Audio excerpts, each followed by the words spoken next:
Esse vídeo vai ser um pouquinho diferente dos vídeos que vocês já estão acostumados a ver aqui no canal, pessoal. Eu vou responder através de vídeo algumas dúvidas de uma inscrita minha aqui do canal, que se chama Akiko, que mora no Japão, que aliás eu vou deixar todas as informações para vocês aqui no box de informações, o canal dela, para quem gosta, assim como eu, né, de culturas diferentes, de ver o cultivo de plantas em ambientes diferentes, climas diferentes, enfim, o canal dela é muito legal. E uma das coisas mais legais que eu acho é o fato dela se preocupar com o meio ambiente, fazer reciclagem, ensinar no canal. Então isso para mim já é mais do que suficiente para eu gostar de seguir ela. Inclusive eu tô aqui com uma camisetinha em homenagem a ela. Olha só, minha camisetinha do Japão. E aí eu vou responder a ela então essas dúvidas. Eu sou o Gui Rodrigues, sejam muito bem-vindos ao meu canal. Já deixa seu like, se inscreve aqui no canal para ajudar o canal a crescer. Me siga lá no Instagram também, pessoal, que muita coisa eu posto lá e não trago para cá, tá bom? Vamos lá então.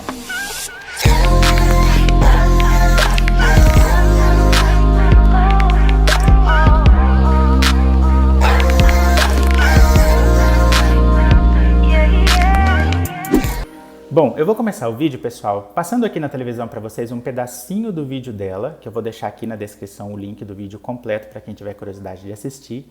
E aí eu vou aproveitar as perguntas dela nesse vídeo que ela fez diretamente a mim, inclusive, para fazer um vídeo informativo para vocês, que eu acho que é um assunto muito legal, que muita gente deveria saber e que faz toda a diferença, tá bom? Vamos lá então.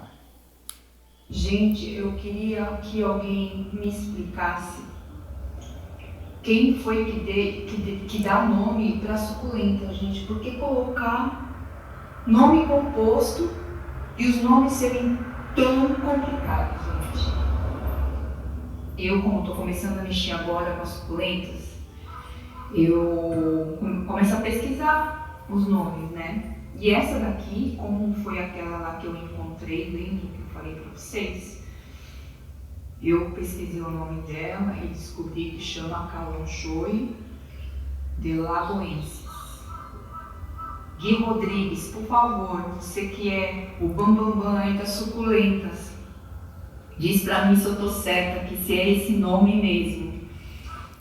Bom, pessoal, vocês viram que ela, né, mostra no vídeo algumas plantinhas que ela adquiriu, enfim.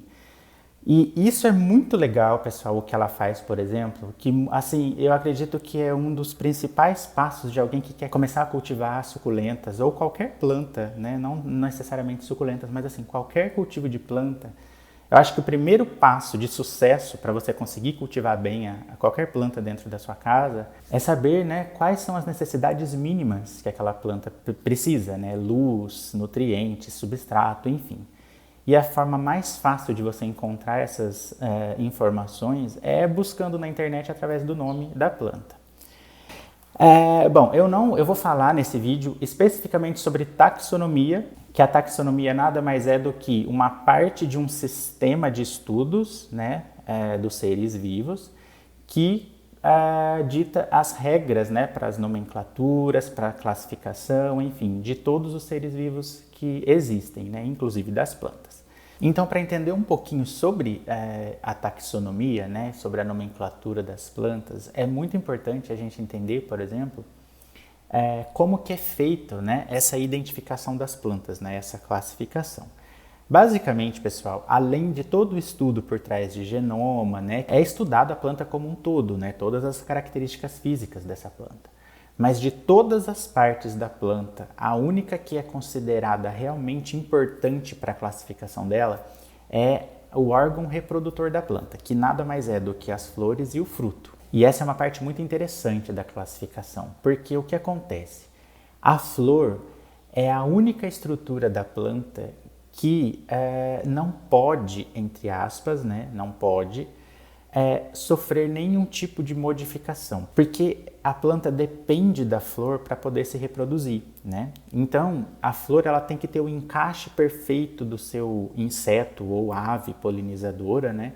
Então, por exemplo, tem plantas que são abelhas que polinizam, tem plantas que são pássaros que polinizam, né? Como beija-flor, por exemplo. Então, a planta precisa ter uma estrutura, né? Uma forma de desenvolver essa flor para que o inseto ou animal polinizador consiga fazer a polinização dessa flor.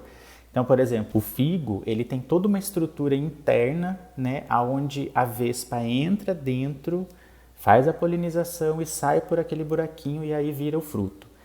Se não fosse esse buraquinho específico que deixasse passar só esse tipo de inseto, que é a vespa que faz a polinização, a planta não conseguiria se reproduzir, não conseguiria formar frutos, pessoal. Então, por isso que a flor, historicamente falando, né, evolutivamente falando, é a única parte da planta que não pode sofrer alteração. Porque se ela sofrer alteração, aquele inseto polinizador, por exemplo, não vai conseguir mais fazer a polinização da planta, né?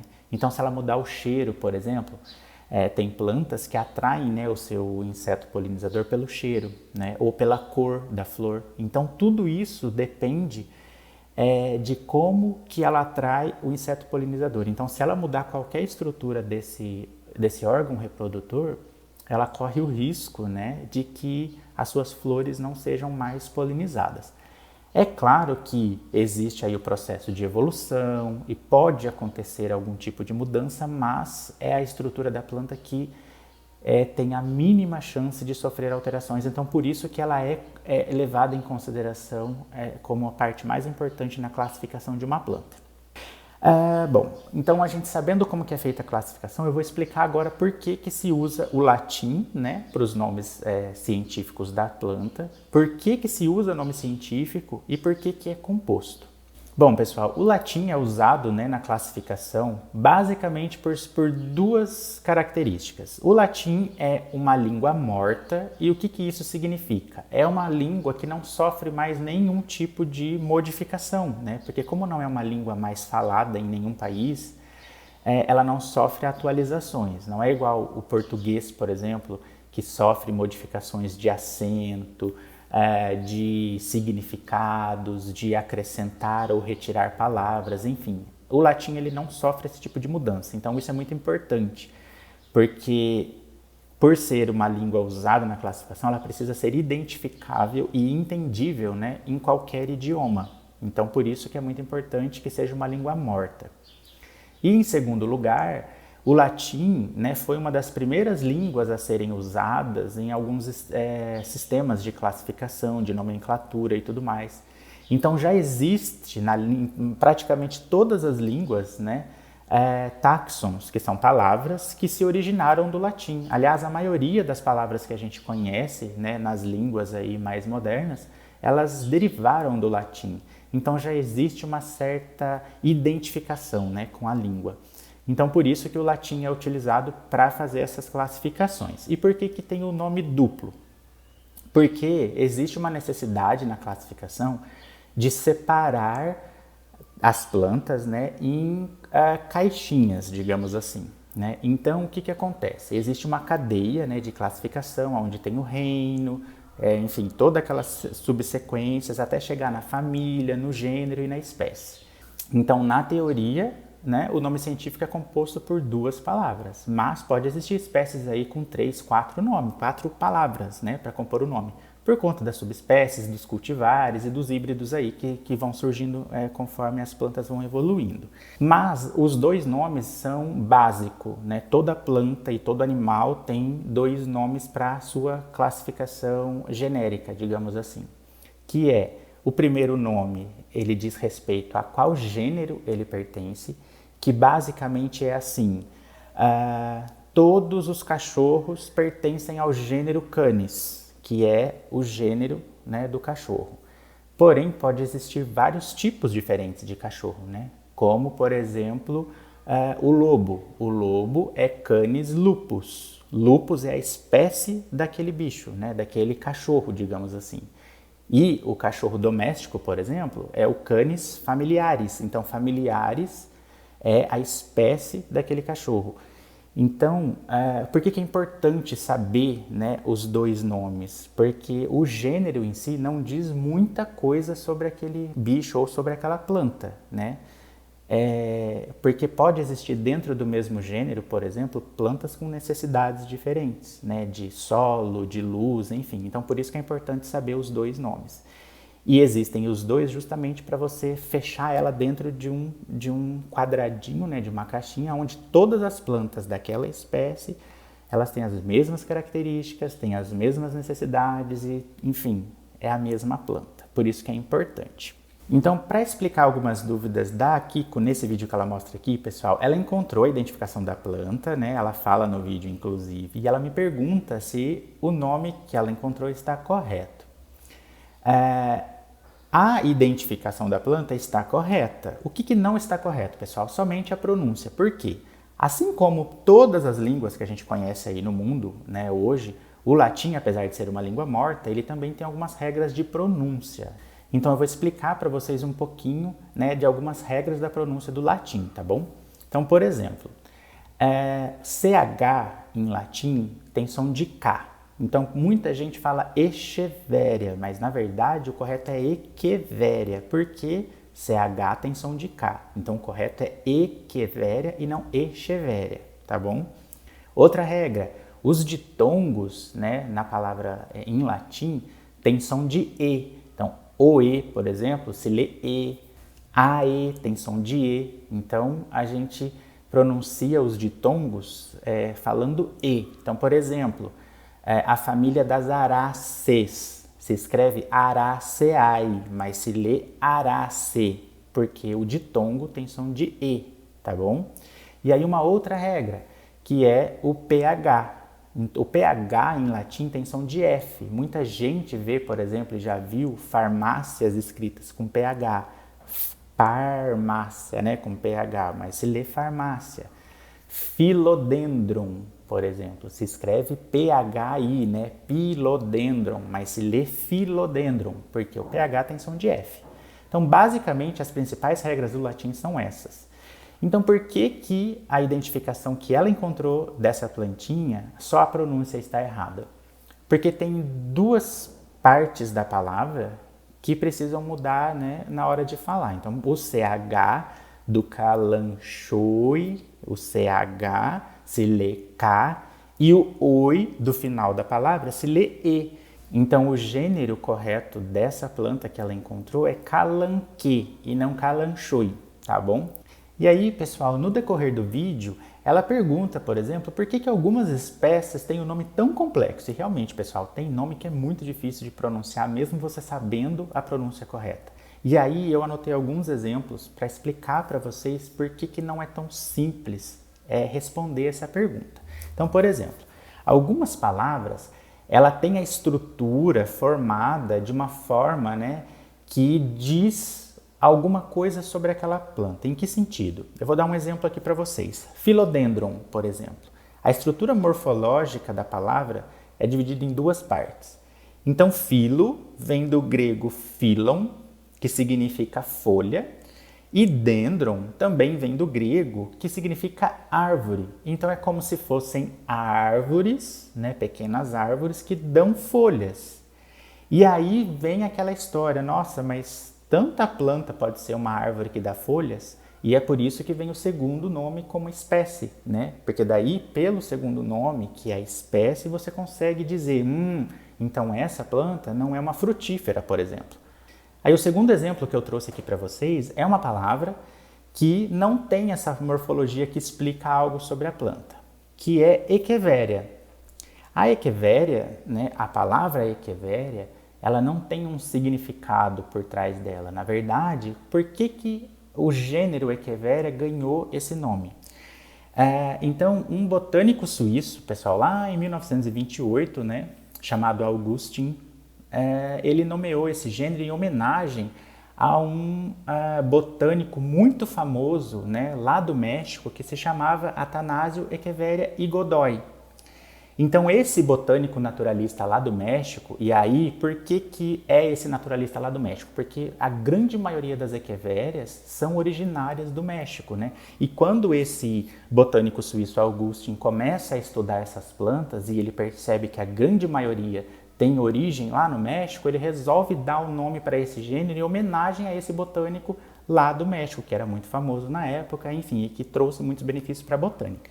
Então, por isso que ele resolveu dar esse nome de Echeveria para esse gênero. Então, a palavra em si não tem uma morfologia, mas ela tem uma história por trás.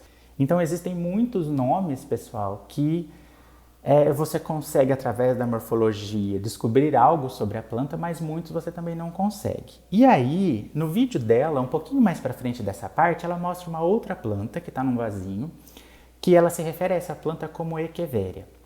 E aí eu achei muito interessante, porque essa é uma dúvida que muita gente tem, né? Tem muitas plantas que a gente acha que é Echeveria e na verdade não é. E aí, essa planta especificamente que ela mostra, né, no vídeo é, na verdade, um sempervivum, né, e não é uma Echeveria. E é engraçado porque elas se parecem muito, né? E aí vem aquela dúvida, como que eu sei quando é sempervivum e quando é Echeveria? E aí isso é muito interessante de responder também, pessoal. A estrutura morfológica da palavra sempervivum, né, também é dividida em dois táxons, né, duas palavras. Semper, do inglês, que significa always, que em português é sempre. E o vivum, que vem do grego vivus, né, que em inglês living ou em português vivo, né, que nada mais é do que uma planta que está sempre viva. E é interessante essa nomenclatura, por quê, pessoal? Porque esse gênero sempervivum, ele é muito diferente da Echeveria, porque ele é uma planta perene. Inclusive, o sempervivum, ele é resistente a congelamento. Por eles serem originários da Europa e de áreas muito frias, eles resistem a temperaturas muito, muito baixas. As Echeverias já não resistem, né?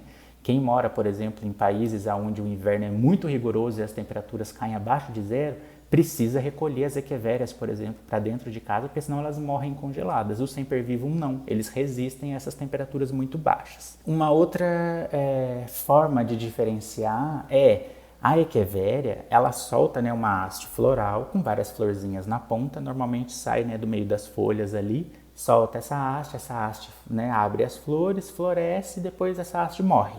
E a planta continua vivendo. O sempervivum não, pessoal. O sempervivum, ele cresce a haste floral do centro da roseta, né? Então sai bem ali do miolinho, aí cresce essa haste.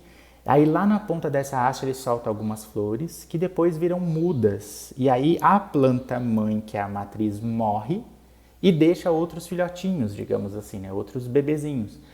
E é daí que vem essa característica do sempervivum de ser chamado de sempervivum, sempre vivo, porque a planta morre e deixa outros brotinhos para continuar a vida dela. Esse é o ciclo de vida do sempervivo. E engraçado que quem cultiva sempervivo, inclusive, às vezes, vê a planta morrer e joga fora.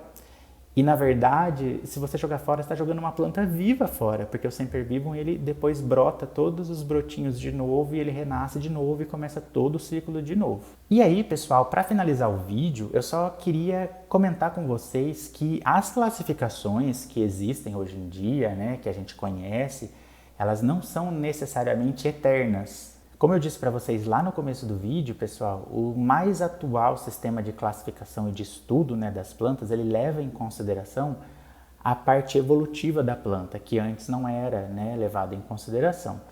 Então, com esses estudos de genética, genoma, né, evolução da planta e de animais também, muitas classificações podem mudar, e isso já aconteceu várias vezes na história aí, né, da taxonomia, de plantas que deixam de ser uma coisa e passam a ser outra, né? Eu vou dar alguns exemplos só para vocês entenderem o que eu estou falando. Para quem cultiva cactos, por exemplo, já ouviu falar em notocactus, né? Então tem muitos cactos por aí que são vendidos e identificados como notocactus. Notocactus é uma classificação muito antiga, né, que já está em desuso faz muito tempo. Por quê? O notocactus, esse nome noto, né? Então noto significa do sul e cactus significa cacto. Então significavam essa nomenclatura, né? Que significava cactus do sul. E mais atualmente, depois com os estudos de genética e tudo mais, descobriu-se que existiam muitas espécies de cactos que vinham do sul de algum país, né? Não só do Brasil, inclusive. Então, tinham cactos que eram do sul do México, por exemplo, tinha cactos que eram do sul dos Estados Unidos, enfim. Então, essa nomenclatura deixou de ser usada porque ela já não dizia mais muito sobre aquelas plantas. Então, todo esse gênero Notocactus foi estudado novamente e foi reclassificado. A maioria dos notocactus passaram a se chamar parodia, ou paródia, como as pessoas preferem dizer. E esse gênero Notocactus, ele deixou de existir, ele não existe mais. Por quê? Porque as plantas foram reclassificadas por conta desses estudos mais avançados referentes a essas plantas. Outro exemplo bem recente, pessoal, é o gênero Haworthia ou Haworthia, enfim, como vocês preferirem chamar. Antigamente, muitas plantas faziam parte desse gênero Haworthia. Hoje, ela foi dividida em 3, que são as Haworthias, os Haworthiopsis e as Tulistas, que são plantas completamente diferentes, estruturalmente falando, né? Como órgão reprodutor diferente, enfim. Então, as plantas podem acontecer de serem reclassificadas no decorrer do tempo conforme os estudos avançam, né?